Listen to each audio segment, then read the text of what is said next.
Oh, we're going to do this MPC 1967 GTO. And so there's not a lot of parts. Welcome to Junkyards and Barn Finds, and this is Model Monday.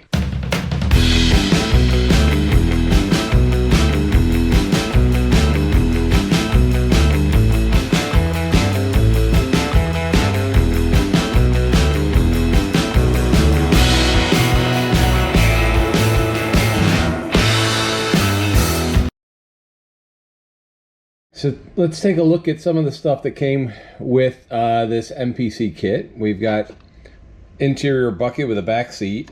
We've got two front seats here. Front seats that are just the standard GTO front seats. And some racing seats if we want to put them in the GOAT that are just the metal ones with the 5-point harness on it. We've got a much bigger aftermarket hood with the really big ram air scoop on it. We've got the standard scoop one right here, and we've got our engine parts. Got steering wheel. We've got these pins and some of the pieces in here that you're going to need for the front wheels. The suspension right here, you can see the back suspension is right here along with the drive shaft, axles, and everything. The back suspension has a metal axle right here, but the front suspension, you're going to use pins that are going to fit through that right there. Okay, we've got shocks. We've got two different air cleaners. We've got the engine right there. We also have on the chrome, you've got your grill, your back bumper. You've got two sets. You got these Hurricane wheels, which were all the rage back in the 90s. Especially on vans. And these are the original five spoke, kind of look like Cragar SS's, but were used as rally sports for a lot of cars back in the 60s. We've got side pipes right there. We've got headers right here. We've got a lot of chrome pieces. Here's a chrome pulley and belts. You have the non-pulley belt. We are not going to be putting a blower and racing stuff on here. You have a blower with a scoop that could stick up through the hood if you wanted it to. So there's a lot of pieces we're not going to use for a stock 67 Pontiac GTO. We have the Coke bottle body. Coke bottle is what it was called because of all the way it went fat, went thin, and fat again. Here is the chassis. And as you see, there's not a lot of pieces that are going to go in here. It's basically just the rear end, and I think there's one or two pieces up front, but because there is a hole, I'm pretty sure there's going to be a hole, and maybe there's not a hole on this one because of where the oil pan is, but oh yeah, that's right, we're not putting a metal axle through there. Although we could, probably could.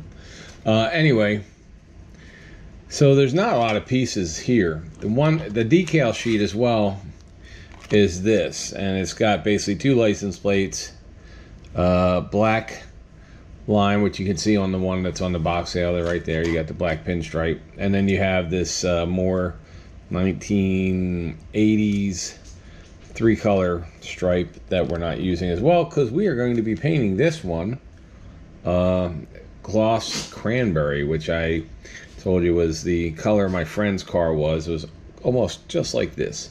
So we're going to be painting this gloss cranberry in honor of my friend John Fratrick, who is no longer with us, but he loved these old GTOs. He had a 65 that was just really, really sweet. I know the 67, that's a different body style, but I just wanted to build this in his honor. We're going to do a black interior as well. And so the next thing we're going to do is we're going to probably, I'm going to spray paint some of this chrome with the clear gloss because this stuff is just way too chromy and it looks like toy chrome. When you spray the chrome paint with a chrome clear or a gloss clear, it tones it down enough to make it look like it's actually, you know, steel. So that's what we're going to do with this. We're going to paint this black, paint the body. Like I said, we're going to use stock interior. So we're going to go ahead and get all this painted. Also put the engine together. And then we'll come back and we'll see you shortly. Here we go to paint.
You guys have seen me before use Mod Podge.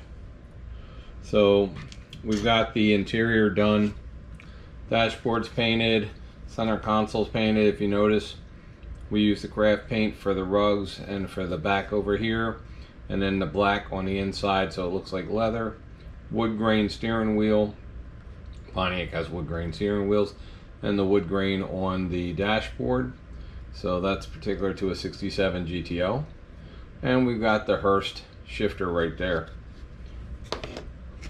On the bottom we have the banger bars, thumper bars, whatever you want to call them.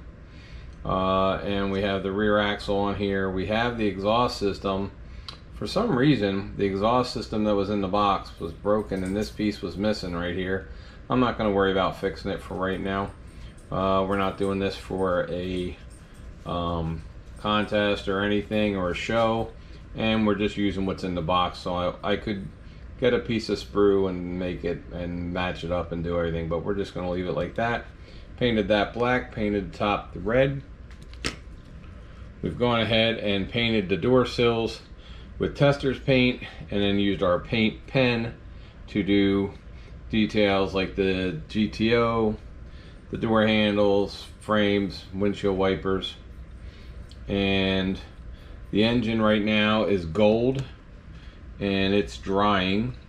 This did come with a roll cage on the inside. I'm not using it. It's going to go over here with these racing seats. And so we have the firewall. We also did do the black wash in the grill. We then used the tester's turn signal amber. I think it's amber. Well, yellow, green, orange, whatever this color is. Yellow, orange. Anyway, so we did the grill and the front bumper. We did the back bumper inserts there. We also did the black wash in the wheels after we painted this whole deal with clear gloss. And then also want to point out that we also used our chrome ink pen to do the Pontiac in the back, as well as the chrome around the lights there. So we're just sitting here. Oh man, I hope I just didn't touch this with white paint on my fingers. I did not. Okay. So next we painted these black. We sanded this off here because we're gonna, the inside of the wheel hubs are going to go inside the wheel. So I also sanded off this area of the chrome so that it sticks correctly. And we're getting close. Next we're going to put the glass in, as I said, using Mod Podge. So that's the next step. And if you haven't seen me using Mod Podge, it's super simple. It's just basically will dry clear, so you don't have to worry about how much you get on anything. I'm going to use a Q-tip, just spread it on here, spread it on the glass. If you don't want to use the whole piece of glass, you can always cut it there and there, but I'm going to use the whole piece. This piece just sits right in like that. And so once you're done doing everything else on the outside, go ahead and put that in, and that's where we're at. See you shortly.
Alright everybody, so we are pretty much just finishing this model up, and I don't know how I did it, but somehow I lost the red lenses that go into the back here.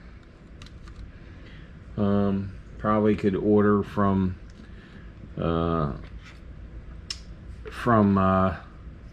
round 2 another set, but instead I think because the car is red, there's not a lot I can do about it. I'm just going to go ahead and finish this up. So I'll put the bumper on here.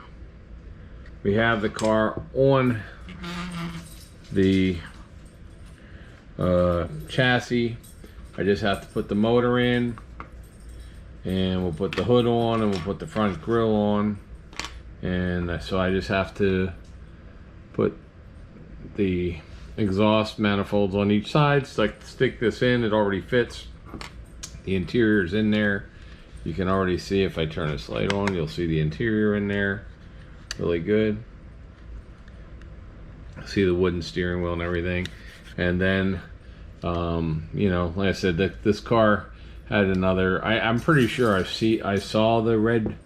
They were in a piece of plastic somewhere, but this is what happens sometimes when I build on a kitchen table, that I lose pieces. I probably honestly picked it up and probably threw it away with maybe one of the other sprues or something for some reason. But it's neither here nor there. We'll finish this up. I'm just waiting for the firewall to dry so I can stick the hood in here. And once the hood goes in, I can put the engine in, and I can put the hood in. And then then I'll cover it with pledge, and it will be done. I still think it's a really cool looking car. It looks a lot like my friend John Fratrick's. So we'll finish it up, and this is what happens sometimes. Hey, listen, it's not my first time I lost a part, won't be the last time I lost a part, and that's basically where we're at. So I'll just, once I get the engine in, glued in, and then I could put this on, put the front on like that, and put the hood on, and it'll be done. So when I come back, it'll be done as much as it's going to be done. So I will see you shortly. Alright guys, this is the end of the MPC 1967 Pontiac GTO build. As you can see, we've had with the hood on, with the hood off. The engine compartment, because this was originally, I think, a car that was a display model originally, because it has these places here for screws. The engine compartment is not really lifelike, but I mean, we have a nice engine there, painted gold. It looks nice. And a couple issues with this kit. Nothing major, actually. Oh, hold on, I gotta put this hood back in here. So everything fit good except for the front chrome piece, which you can either have one side up or the other side up, but for whatever reason, the way it's made, you can't have both sides up. The directions also showed that the original grill piece, I think this is a redo, you had to insert the mesh in here. You do not have to do that for this. Other words I've also said is underneath, the mold or whatever did not run all the way up to the engine on the driver's side. So that's just a weird thing. I would fix it if I was putting this into a contest or something. It'd be easy to fix. You just get a sprue and you put together, or you could use the headers that came with it. It had big long headers. You could use the long headers. I just used the stock exhaust, so it's not really going to connect. And then, of course, my own issue was I lost my tail lights. So, but with this being a red car and painted red, and then I used my silver paint pen to highlight the chrome, because it doesn't come with chrome. It would just be red lenses in there. Actually, you can't really tell that they're missing because it's a red car with chrome, so you can't tell. But if it was a blue car, you'd probably be able to tell there's no red lenses in there. And that's my fault. I know I had them. I don't know where I lost them. I probably kicked them on the floor, then a dog ate them, because I got 4 dogs here. Anyway, I don't know. But The model looks, it's a really pretty car. It's a really nice build, super easy build. So if somebody wanted to do this, you can make it so the wheels turn. I didn't want the wheels to turn, so I just glued them in. But they are made to where they can be turned. So this, like I said, my friend John Fratrick's car looked just like this, except it was a 64. I'm sorry, 65 instead of a 67. 65s are a lot more square. I'll probably build one of those down the road. But this was 67, but his was exact color. It was black on the inside, this exact color on the outside. I did put some Pledge Revive It on there. And the reason being is when I actually, right now, I can't paint in the garage because there's too much truck parts in the garage. If you watch our truck build, there's a whole bunch of F-150 parts and other parts out there. So I had to do this on the back porch, and while I was out there, it started to rain. So anyway, and in the background you hear dogs playing because that's dogs. Anyway, I hope you like it. I would say if you're a first-time builder, never built a model before, this one you could do. There's literally about 6 panels of, it walks you through. You can also make a really cool engine with a blower on it if you wanted to. It comes with 2 hoods. It comes with these cool metal seats, racing seats. It came with, if you wanted to put a roll cage in, it had a roll bar and stuff in it. So it does have a lot of fun stuff. It's not good for engine detail because of the way the front is inside. The radiator support is just not realistic. But as a, if you wanted the hood, to stick it through the hood or whatever, and you could probably cut out that or change the way the hood support is. But all in all, it goes together really well. There are 2 pins in the back to make sure that the body lines up with the bottom. So you don't really even have to glue anything except for those 2 pins there. That's all I did was glue the 2 pins in. Actually, I don't even know if I glued the 2 pins in. I may not have glued this body on it. I don't know. I don't remember because it fits so well. The interior fits well, the glass fits well, everything fit really well, and it has a really nice rake to it, the side is. Also, you can put air shocks and everything in if you want to modify the rear end suspension. I didn't, I just left it stock with these 2 hanging, actually I'll be honest with you, those 2 hanging mufflers are pretty close to what everybody I knew who had a goat, they always hung down. I don't know why, just the way it's designed. But I think it's a cool looking model. And I would highly recommend it. Plus, MPCs are not, they're not AMTs. They're not going to come with 1,000 parts. So this is for a Type 2, so it's not beginner. I think it's a great beginner model. And it's a good way to start your parts bin with all the other parts. It has stuff, different wheels, different seats, and everything. So thanks for watching, and we'll see you on the next Model Monday. Subscribe if you like real cars, model cars, drawings of cars, stories about cars, everything else. And I wish John Fratrick was around to see this, but unfortunately he passed away about a decade ago. He had fallen off a roof when we were in our 20s, when he was working, he became a paraplegic, and he ended up passing away. But he was a great guy, and maybe I'll put a picture of him here at the end. So we all grew up together, went to school together. All right, guys, thanks. Have a great day, and I will see you next time.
Should they subscribe to this channel even if they don't like cars today for this one? Probably just for this one.